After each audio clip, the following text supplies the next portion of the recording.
Qu'avez-vous ressenti lors des premiers enregistrements?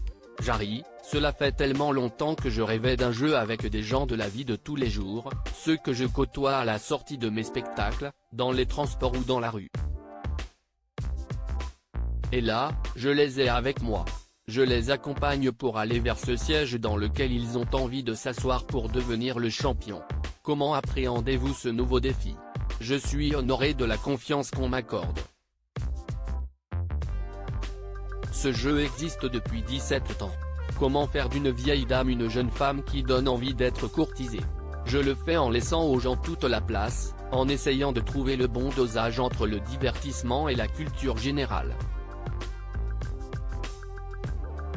Je suis moi-même surpris de l'amour que j'ai pour ces gens qui viennent, pour les candidats, pour le public. Je suis très heureux, il n'y a pas d'autre mot.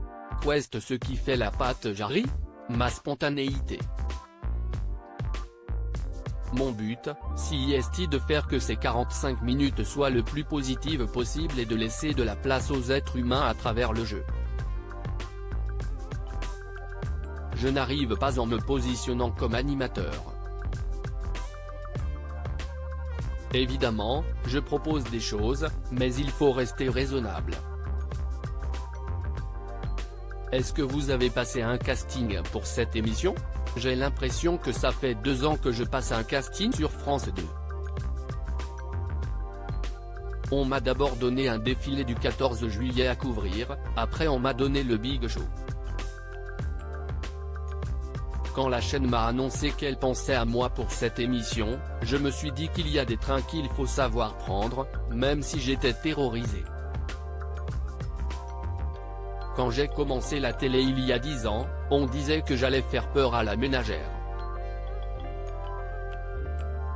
Il a toujours fallu que je fasse mes preuves.